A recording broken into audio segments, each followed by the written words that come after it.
राष्ट्रवादी काँग्रेस म्हणजेच अजितदादा गटाचे आमदार नरहरी झिरवाळ यांच्या घरातून मोठी बातमी समोर आली आहे। नरहरी झिरवाळ यांच्या मुलाने म्हणजेच गोकुळ झिरवाळ यांनी आता वडिलांच्या विरोधातच दंड थोपटलेत। गोकुळ झिरवाळ यांनी आज नाशिक येथे शरद पवार गटाच्या मेळाव्याला हजेरी लावली।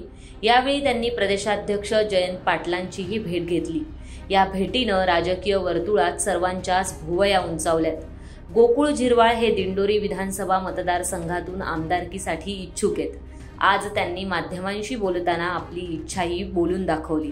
इतकंच नाही तर समोर वडील जरी उभे राहिले तरी आपण त्यांच्या विरोधात निवडणूक लढवू अशी घोषणा देखील त्यांनी केली आहे। त्यामुळे ऐन निवडणुकीच्या तोंडावर नरहरी झिरवाळ यांचं घर फुटल्याची चर्चा सध्या राजकीय वर्तुळात रंगली आहे।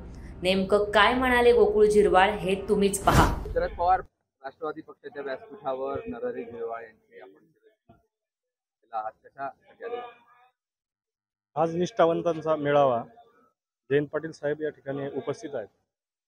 या ठिकाणी आम्ही तसं लोकसभा मतदारसंघा दिंडोरी या ठिकाणी महाविकास आघाडीचे खासदार माननीय बागरे सर या ठिकाणी महाविकास आघाडीकडून उमेदवारी करत होते। त्यांना आम्ही सर्वांनी मदत करून चांगल्या प्रकारे निवडून आणलं, चांगल्या मतांनी निवडून आणलं।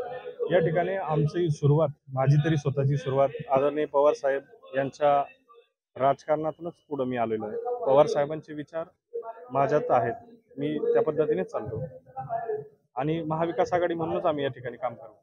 निष्ठावंत आहात, मग तुमचे वडील निष्ठावंतच आहेत, पण त्यांची निष्ठा कोणावर तरी दुसऱ्यावर असावी अशी असेल। एकूणच विधानसभा निवडणुकीमध्ये आपण इच्छुक आहात दिंडोरी? हो, दिंडोरी विधानसभा मतदारसंघात इच्छुक आहे, परंतु पक्ष जी काही जबाबदारी दिली त्या पद्धतीने आपण महाविकास आघाडी म्हणूनच काम करणार आहोत। असं म्हटलं जात आहे की अजित पवारांच्या सोबत जे आमदार गेले ते गद्दार आहेत आणि त्यांना पाडायचं आहे। आता दिंडोरीमध्ये तुम्ही जर उमेदवारी केली तर कुणाला पाडणार? समोरचा महायुतीचा कोणी पण उमेदवार असू शकतो। वडील जर असतील तर वडिलांच्या विरोधात उभं राहायला काय, मला वाटतं कुटुंब व्यवस्था वेगळी, राजकारण व्यवस्था वेगळी, तर कुटुंबाच्या विरोधात न जाता राजकीयाच्या याने बघितलं तर वडील काय आणि उमेदवार कुठला असो, महाविकास आघाडी म्हणूनच काम करू। झिरवाळ यांच्या कुटुंबामध्ये बंड झाला असं आपण म्हणायचं? बंड नाही म्हणताय ना, जसं त्याची विचाराची एक प्रणाली आहे, विचाराची एक बैठक आहे, त्या पद्धतीने आम्ही पुरोगामी विचारानेच पुढे येतो। वडिलांनी चुकीचा निर्णय घेतला असं तुम्हाला वाटतंय? त्या साहेबांवर आहे, माझी निष्ठा पवार साहेबांवर आहे, मी पवार साहेबांबरोबर आहे। येणाऱ्या काळामध्ये नरहरी झिरवाळ पण शरद पवारांच्या व्यासपीठावर दिसू शकतील अशी चर्चा आहे, काय वाटतंय? काय ते पण पुढच्या काळात विधानसभेत झालं पाहिजे? विधानसभेच्या दृष्टीने तरी साहेबांनी पवार साहेबांच्या व्यासपीठावर आलं पाहिजे। ही इच्छा आहे की नरहरी झिरवाळ यांनी पुन्हा यावं। ते जर आले तर मग ते उमेदवार राहतील का तुम्ही राहतील? नाही, उमेदवार आम्ही आधी समजा आम्ही पक्षाचं लोकसभेमध्ये काम करून एवढं कष्ट घेऊन आधी आमचा विचार व्हावा असंच आमचं मत आहे। वडिलांचा नंतर वडिलांचा नंतर लोकसभेला तुम्ही इच्छुक होते, त्यावेळेलाही तुमच्या नावाची चर्चा झाली। हो, मग वडिलांची परवानगी घेऊन त्यावेळेला चर्चेला आले होते की वडिलांची काही परवानगीच घेतली नाही? स्थानिक कार्यकर्ते, नेते, आमचे ज्येष्ठ मार्गदर्शक शेटे साहेब यांच्या मार्गदर्शनाखालीच हे सर्व चाललं होतं।